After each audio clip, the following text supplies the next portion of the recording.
ही अनियमित आकृती आहे, याला आपण पॉलिगॉन असं म्हणतो किंवा बहुभुजाकृती असं सुद्धा म्हणतो. किंवा एखाद्या शेताचा प्लॉट आहे आणि मग तो आपल्याला प्लॉट आहे तो मोजायचा आहे, तर मोजत असताना तो कसा मोजतो आपण, तर या ठिकाणी ही दिलेली आकृती आहे. आकृती म्हणजे आपल्या लक्षात येईल की या ठिकाणी वेगवेगळ्या भूमितिक आकृत्या तयार झाल्यात. इथे एक त्रिकोण तयार झाला, इथे एक त्रिकोण तयार झाला, इथे एक त्रिकोण आहे आणि इथे एक चौकोन तयार झालेला आहे.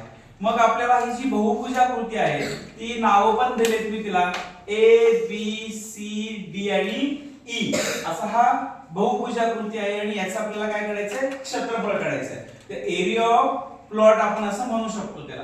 आता हे करत असताना बघा इथं एक त्रिकोण आहे, इथं 90 अंशाचा कोन दाखवला, इथे एक त्रिकोण आहे, इथं दाखवलेला आहे. मग या त्रिकोणांचं क्षेत्रफळ काढायचं आपण यापूर्वी शिकलेलो आहोत. त्रिकोणांचं क्षेत्रफळ काढायची सूत्र आपल्याला माहिती आहे. उदाहरणार्थ आपण म्हटलं की या ठिकाणी हा एक कोन 90 अंशाचा आहे, इथं पाया पण दिसतोय आणि उंची पण दिसते. तर आपण कसं त्याचं क्षेत्रफळ काढतो, 1/2 पाया गुणिले उंची. सूत्र आपल्याला यायला पाहिजे. मग आता या दिलेल्या माहितीवरून या आकृतीमध्ये सगळी माहिती दिलेली आहे. बघा पहिल्यांदा आपण या छोट्या त्रिकोणाचं क्षेत्रफळ घेऊ. Area of triangle A B Q. Area म्हणजे क्षेत्रफळ, ट्रायंगल म्हणजे त्रिकोण, त्याचं क्षेत्रफळ घेतलं. सूत्र लिहिले मी 1/2 बेस इनटू हाईट, पाया गुणिले उंची. मग पाया 30 आहे, उंची 50 आहे. आता इथं भागाकार घालवला, 2 न 30 ला भाग घालवला, 15 दुनी 30, जे शिल्लक राहिलं त्याचा गुणाकार केला, 15 5 75 म्हणजे 750 चौमीटर हे त्या छोट्या त्रिकोणाचं क्षेत्रफळ आलं. ते आपण इथं लिहून टाकलं. तसाच हा दुसरा त्रिकोण आहे, याचा पाया 60 आहे, याची उंची 25 आहे. आपण याला उंची म्हणतो आणि याला काय म्हणतो, पाया म्हणतो. त्याचं एक क्षेत्रफळ काढलं, सूत्र तेच वापरलं.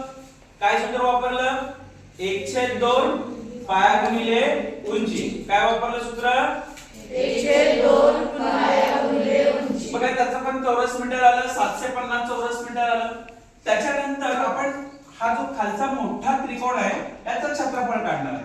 पण काढत असताना आपल्याला इथे उंची 30 दिसते, पण पाया जर बघितला, हा पाया आहे बीडी, पण त्याच्यामध्ये आपण जे भाग प्लॉटचे केलेले आहे या सगळ्यांची बेरीज करावी लागेल. मी इथं केलेली आहे बघा.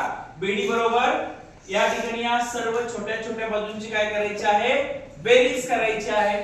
मग 30 अधिक 30 अधिक 30 अधिक 60 एकूण बेरीज किती आली, 150. म्हणजे या आकृतीचा जो पाया बीडी आहे त्याची लांबी किती आली, 150 इतकी आली. ओके.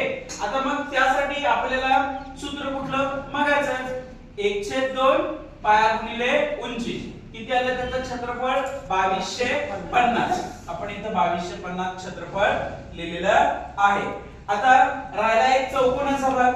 आता या आकृतीमध्ये हा जो चौकोन दिसतो, हा चौकोन काय आहे, तर समलंब चौकोन आहे. समलंब चौकोनाचं क्षेत्रफळ काढायचं सूत्र काय आहे, समांतर बाजूंची बेरीज गुणिले उंची. तर या आकृतीत या दोन बाजू दिसतात, या समांतर आहेत आणि ही त्याची काय आहे, उंची आहे. मग आपण इथं समांतर बाजूंची बेरीज केली, ती बेरीज आली 75 आणि उंची त्याची किती आली, 60. आणि मग त्याचं क्षेत्रफळ किती आलं, 2250. ते आपण इथं लिहिलं. आणि या सगळ्यांची बेरीज किती आली, 6000 चौरस मीटर. म्हणजेच या दिलेल्या प्लॉटचं जे एकूण क्षेत्रफळ आहे ते किती आलं, 6000 चौरस मीटर. आलं का लक्षात तुमच्या, समजलं का?